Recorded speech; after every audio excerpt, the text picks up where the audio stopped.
Today I am going to talk about a karmasthana, explain the karmasthana and in depth so that you understand the karmasthana very well, and then when you recite in the karmasthana you'll be able to focus on the meaning rather than the words.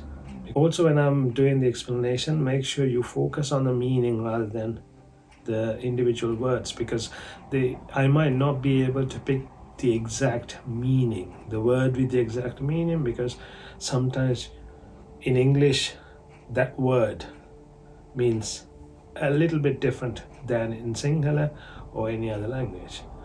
So therefore make sure you pick on the meaning rather than the word itself. So etang santang etam paneethan yadidan sabba sankhara samato sabbupadi pati nissago tanhakkayo virago nirodo nibbhananti. So we need to understand why it's etan santang, or otherwise why we call Nibbhana or Nirvana the ultimate happiness. Unless we understand it is the ultimate happiness, we won't be able to focus on that.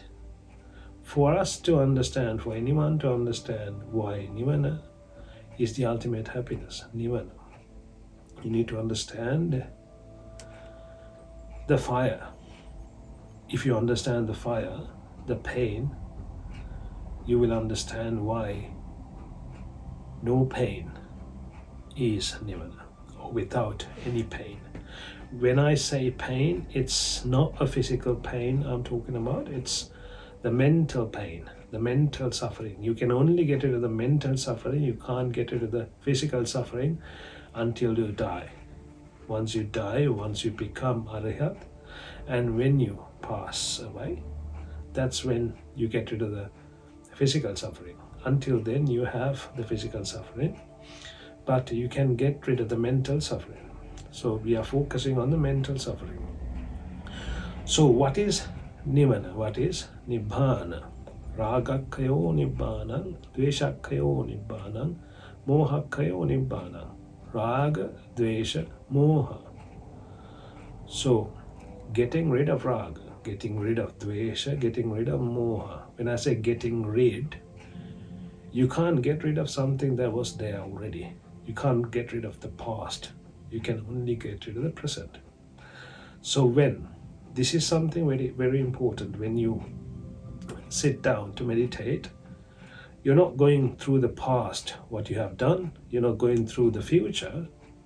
You're just focusing on the present. So as long as you don't have raga at present, you don't have dvesha at present, you don't have moha at present, you are in the state of Nibbhana.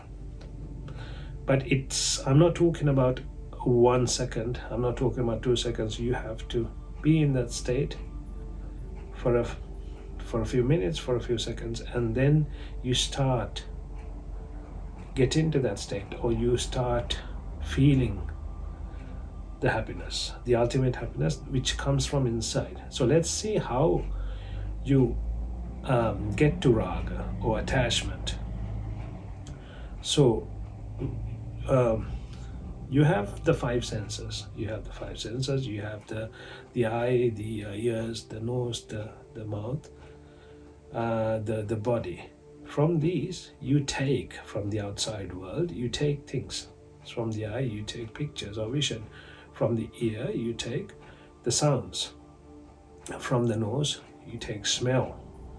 And from the mouth or the tongue, you taste. And then from the body, you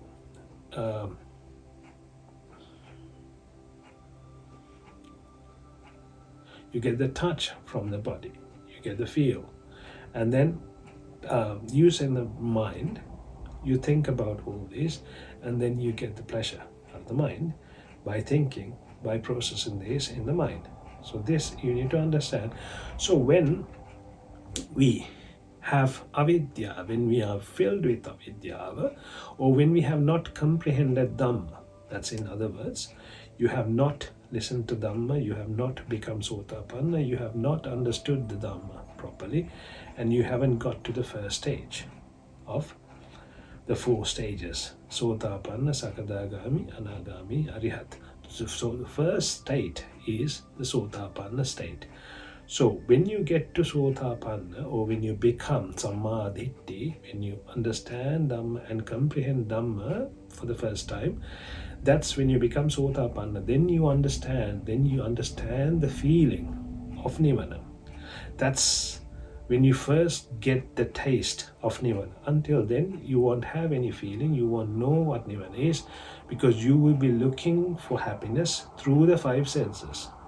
You have no other way of achieving happiness when you're in a mundane life.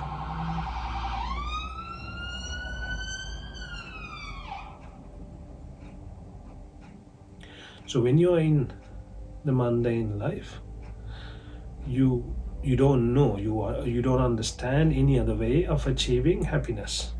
You only know to achieve happiness through the 5 senses.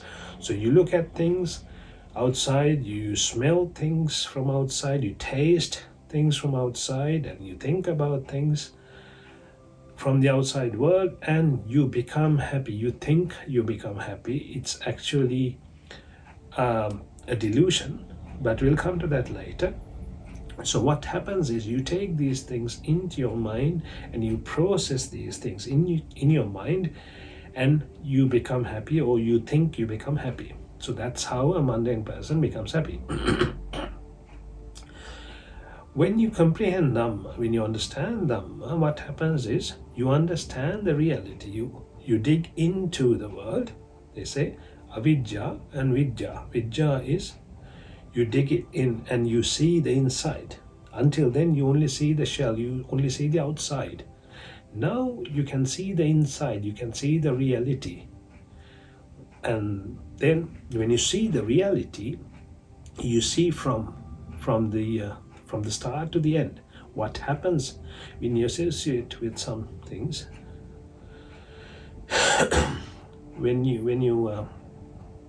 when you see from the start to the end, you understand what happens when you associate with certain things. So what happens when you have avidya, you take these and you process these and you want to process this. When you have avidya, what happens is you see something, and with avidya, you think it's very valuable, it's important. You hear something, you think it's very valuable, it's important. You smell something, you think it's very valuable, it's important. You taste something, you think it's really valuable, it's really nice, it's important. Same thing, you touch something, you feel something, you think about something, you think these are very valuable things, these are very important things. And you want to have more of those things. You want to create more of these. You want to absorb more of these. That is when you have the upadana, avidya. Because of avidya, you have tanha. Tanha means you get attached to it. Tanha pacha upadana. Upadana means you get further attached, you cling on to it. So this is what happens when you have avidya. But when you get rid of the avidya, or when you comprehend Dhamma, when you see something, it brings you the reality. It gives you the idea of the reality. It doesn't go away. You will still have some sort of value if you haven't comprehended Dhamma 100%, or fully comprehended Dhamma, or if you have not become Arihatam, or if you are not enlightened, you will still put some value into it. But in the back of your mind, you will know that this certain thing, it could be a vision, it could be a sound, it could be a taste, it could be a touch. All these things, you have understood that they are anicca, or they are not according to your like, or they don't behave according to your like, or they do not fulfill you.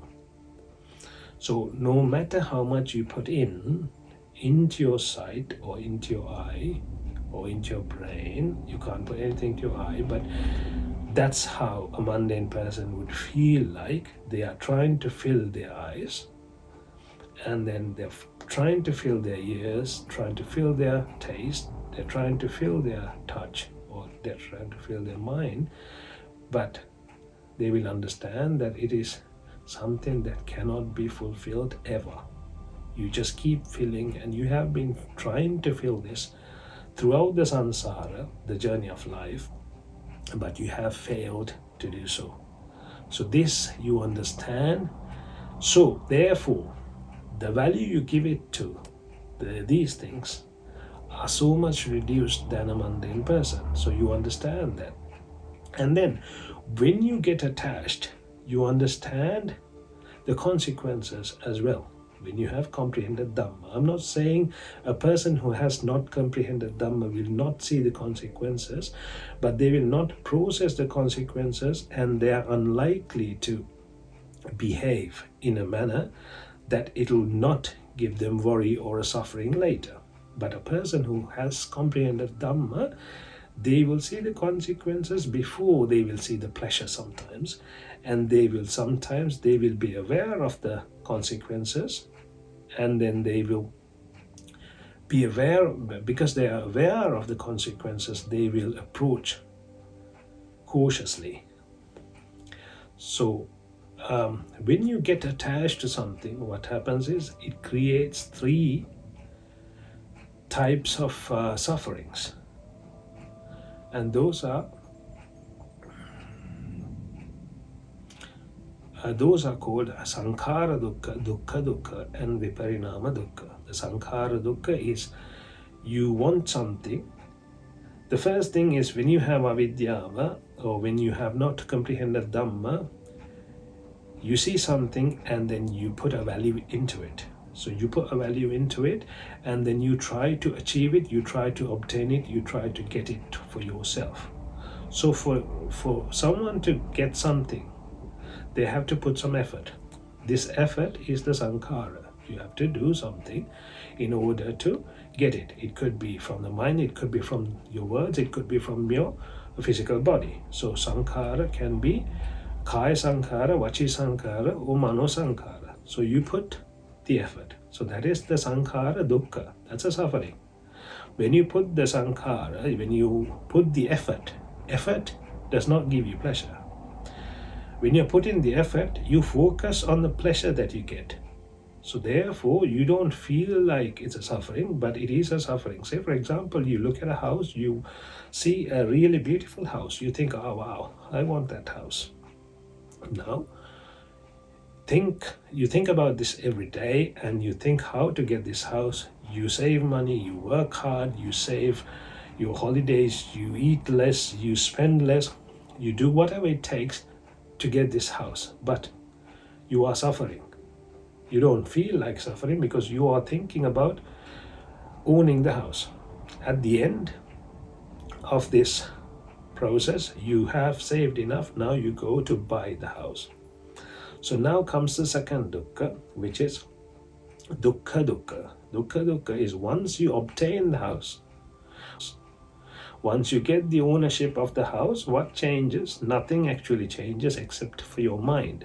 Maybe a paper, maybe the deed changes, but the deed doesn't have any effect on your life. You think it does, but what happens is your mind changes. You think you own this house. You think you own this house. Actually, the house stays in the same place. It doesn't move anywhere. It just stays in the same place, the same way it was. But in your head, you think, wow, I own this house. And therefore, you get some sort of happiness. The reason you get some sort of happiness is because you were craving to get this. When you have a craving and when you fulfill the craving, you become happy. That is how anyone becomes happy. We'll get to that later. But somehow you obtained the house. Now you have a dukkha dukkha which you didn't have before. What is this dukkha dukkha? Dukkha dukkha is a suffering that was created when you own something. Once you own something, you have a feeling that you need to protect it. It's yours. Until you obtained it, until you owned it, you didn't have that dukkha. When the house was your neighbor's, or when the house was owned by someone else, you didn't have this dukkha. But the moment you owned the house, what happened was you have created an additional dukkha, which is called dukkha. So that's a dukkha, or that's a suffering that was created on top of the suffering that you have already. So that's the second suffering. Now you own the house. Now you're living in the house. You moved into the house. So now comes the third dukkha, which is viparinama dukkha. Parinama is change. Viparinama is changing according to not your like. So you don't want it to change to certain ways, but it changes. That's how it is. The house depreciates. The roof falls apart maybe. Or the paint shades away, so you have to paint it again, or the garden is not according to how you want it to be. So these are all viparinama dukkha. These are sufferings that are created after you bought the house. So what you have done is, so go back to the initial thought, the dukkha, or the tanha. You created a tanha, you created in your mind. All these were created in your mind. This is what you need to understand. First, because it was avidya, you thought it's important. You saw a house, you thought, I need to own this house because of avidya. Now, you worked hard. You created the sankhara dukkha because of the avidya or because of the tanha. And now, once you obtained the house or once you owned the house, you created another dukkha called dukkha. Now, on top of that, you have viparinama dukkha. So you created three dukkha or three sufferings with one tanha, one attachment. So this is what happens with all the tanha. Whatever you attach results in all these three dukkha. And the worst thing is, whatever you obtain ends up with soka parideva dukkha domanasa upayasa. So whatever you obtain are jati. You can't obtain anything that is not a jati. Any jati has these characteristics, which becomes jati, becomes jara, marana, soka parideva dukkha domanasa. So whatever you obtain has these characteristics. So whatever you obtain, the house becomes jara. So it doesn't stay the same way. It depreciates. It becomes one day it diminishes. You don't have a house anymore after maybe 50 years, 100 years, I don't know. But there won't be a house anymore. You'll have to build it from scratch again. So it becomes marana. It will die. Whatever you achieve, it could be a person, it could be an animal, it could be a thing. So all these things that you achieve, that you put into your head and that you give value into and you attach to, will end up as a suffering that way. So when you understand Dhamma, that person knows the end result. That person knows what's going to happen. So they don't attach the same way as a mundane person. The mundane person will give so much value. They will die for it. They will kill someone. They will do a murder for someone or something. That's why you have a lot of murders. That's why you have a lot of thefts. You steal.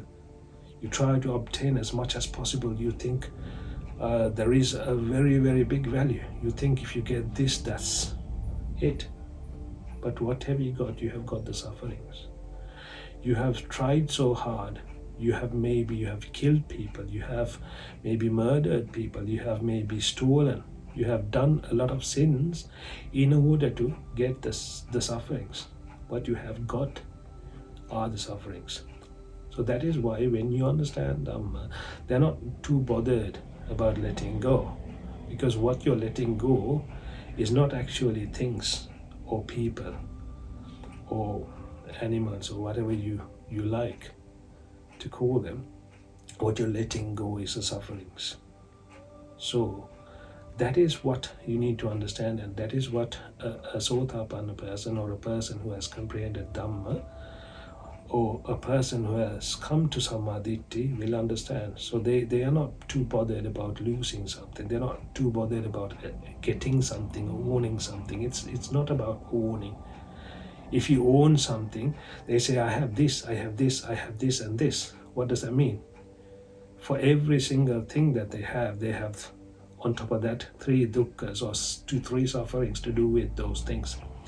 Once Lord Buddha was walking and this person lost all his sheep, all his herd, all his goats, all his cows.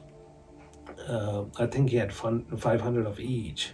And he said, I lost, oh my God, I don't know what to do. I had 500 cows, I lost all the cows, I lost all 500 goats I lost all my goats, I had 500 sheep, I lost all my sheep, and then I am so sad, I feel terrible. And Lord Buddha said, I don't have any sheep, I don't have any cows, I don't have any goats, I don't have any sufferings. So the more you have, more of sufferings you have.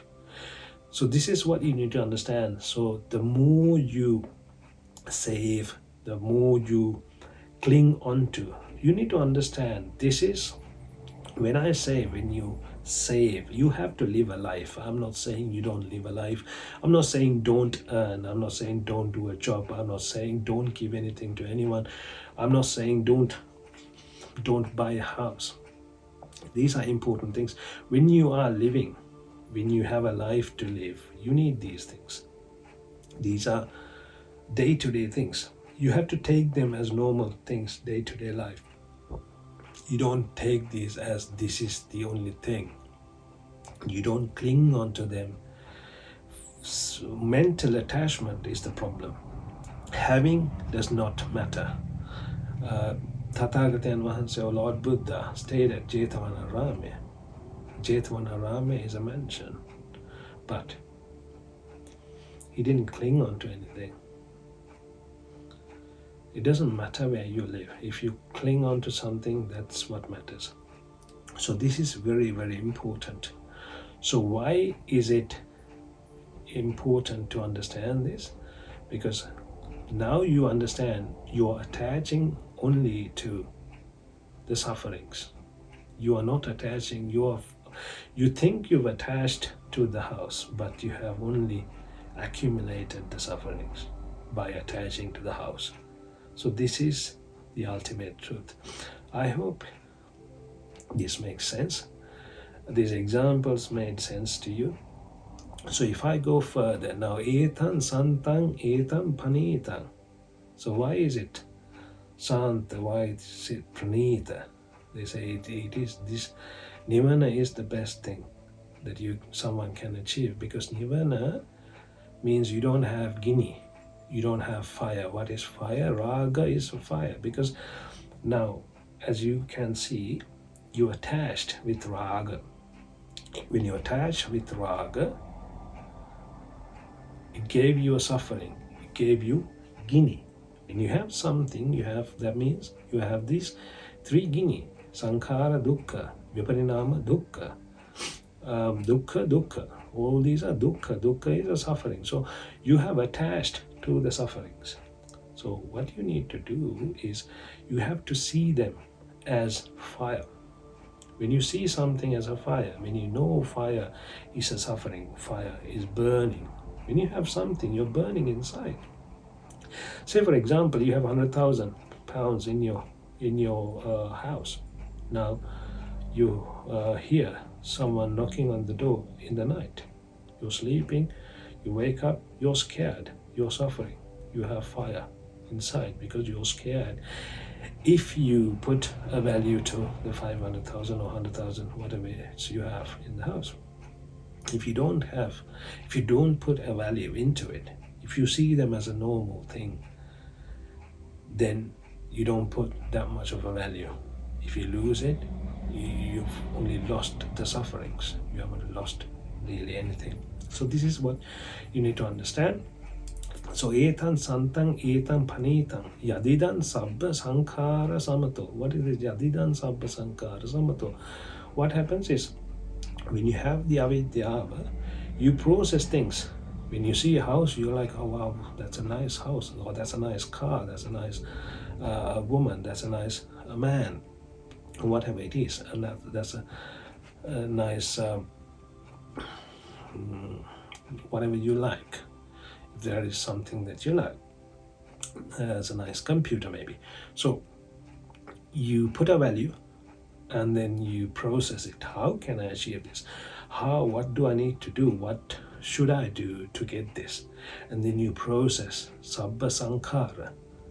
So sankhara, yadidan sabba sankhara. So you're creating the sankhara dukkha when you have avidyava. When you don't have avidyava, or when you got rid of the avidyava, or when you don't process these, and you stop the abhisankhara. Abhi means you are creating an additional bhavaya. So sabba sankhara samato. Tanha kayo. Tanha is the attachment. Tanha is the clinging. So tanha kayo. Tanha ven kayanove. That means you don't depreciate yourself with the tanha. You don't get into that level of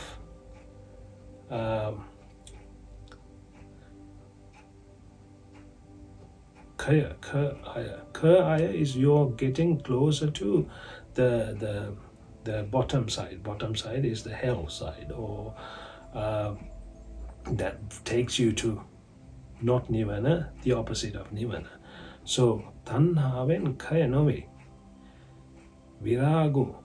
Ragain viragai. What does that mean? Raga is the attachment. Raga is the tanha. Viraga means you don't have the tanha anymore. You understand. You see that something, okay, it's nice, let it be. It could be nice. There are nice things. Doesn't mean you attach to it. You don't look at something nice and say it's not nice.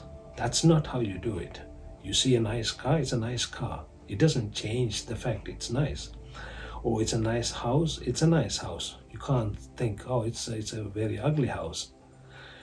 You don't think like the fox, who said the grapes are bitter. No, that's not how we do it. You understand it's nice, but nice will end up in this. So you look at the end. You look to the end. So that's what you do.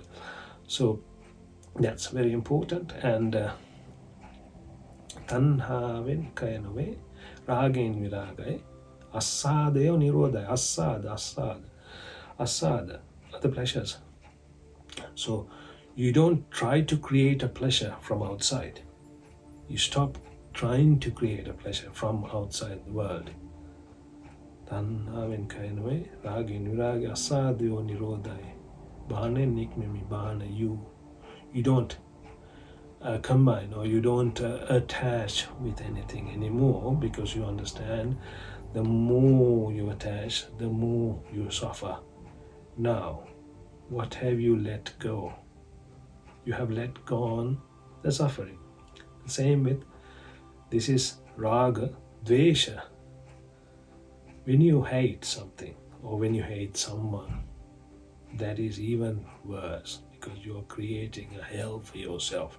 You're suffering all the time, all the whole day you're suffering. How can I do something to hurt this person? Or how can I do something to hurt someone else? But actually, you can't really hurt someone else.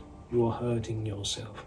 You are suffering yourself. Say you want to hurt somebody, and the other person doesn't even know that you want to hurt the other person. So the other person spends a really nice life, happily, laughing, enjoying himself. But now you are thinking all the time, how can I do something to make him suffer? How can I do something?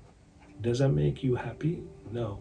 You are the one who's suffering. So, yes, dvesha will never make anyone happy. Dvesha will take you to hells. Raga can end up in heaven as well. doesn't necessarily mean that you will end up in hell if you have raga, but dvesha can only take you to hell, because dvesha, you're burning inside, your fears, you are attached to the fires. You want to burn someone, you want to see the blood, you want to do something bad. That means you are burning with the red. Red means danger, red means the hells. These are all the side of the hell. So make sure there is no point in hating someone.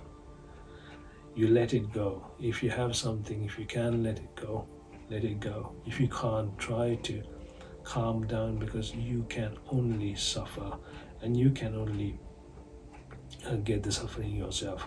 No one else will suffer because you hate someone else. And raga, dvesha, moha. Moha comes with raga and moha comes with dvesha. So if these are delusional things, so if you don't have raga, if you don't have dvesha, then you don't have moha.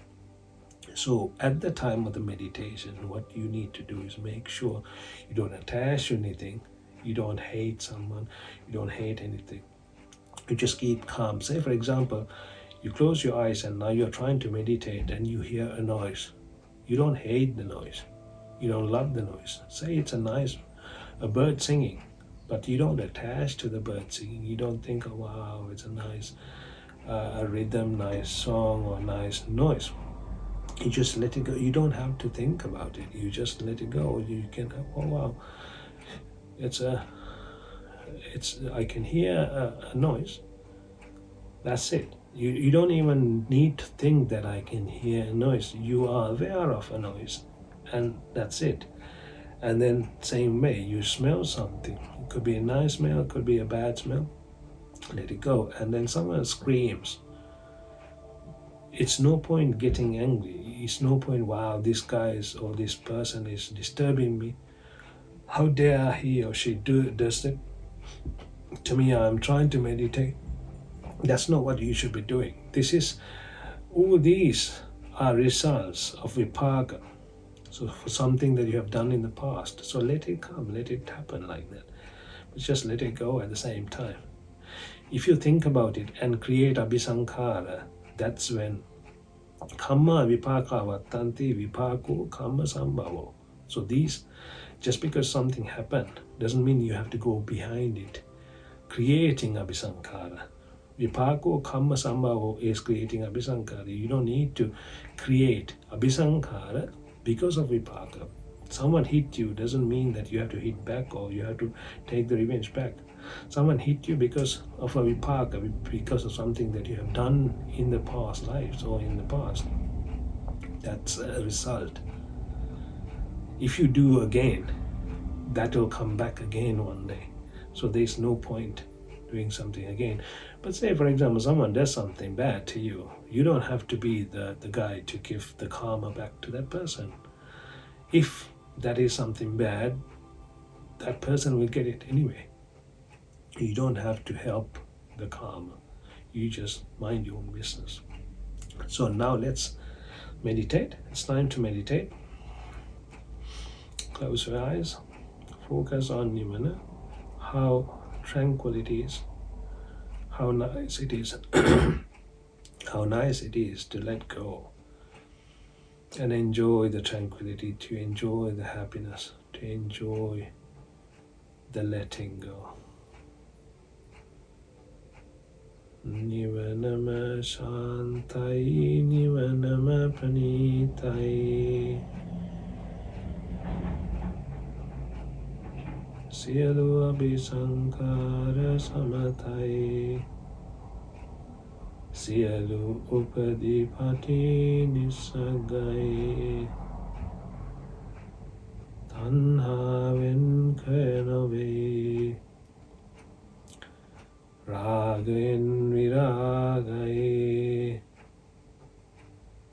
Asadayo nirodai. Banin nikmimi. Etang Santhan, etang Paneethan. Yadidan sabba sankhara samato sabbupadi pati nisaggo tanhakkayo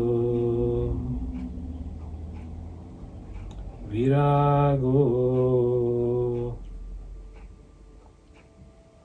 nirodho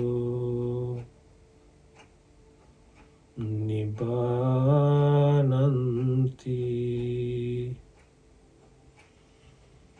etang santang etang paneethan yadidan sabba sankhara samato sabbupadi pati nisaggo tanhakkayo virago nirodho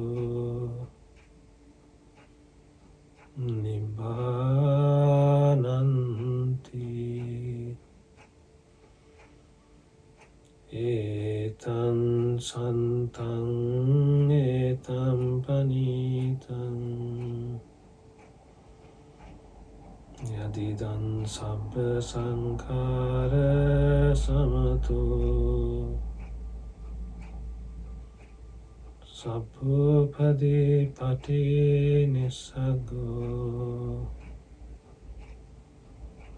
tanhakkayo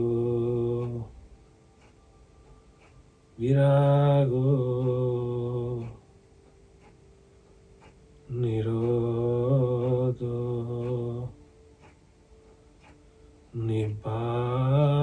nibbānanti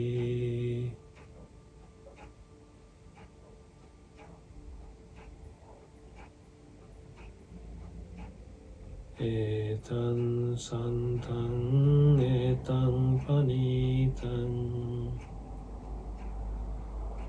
yadidan sabba sankhara samato sabbupadi pati nisaggo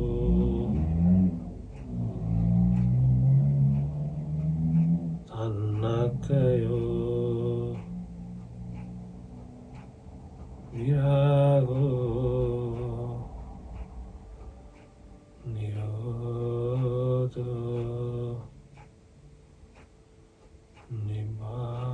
nibbānanti etam santang etam paneethan yadidan sabba sankhara samato sabbupadi pati nisaggo tanhakkayo virago nirodho nibbānanti nibbānanti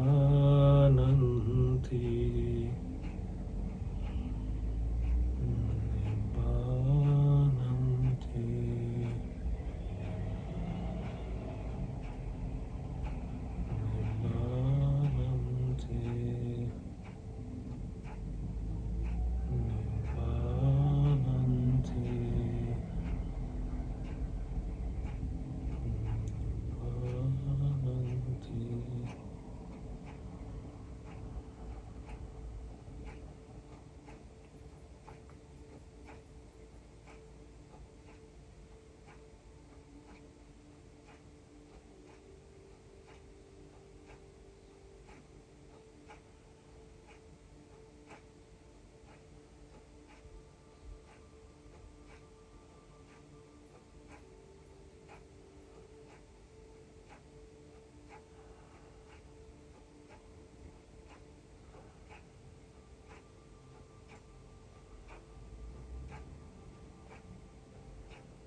Sadhu, sadhu, sadhu.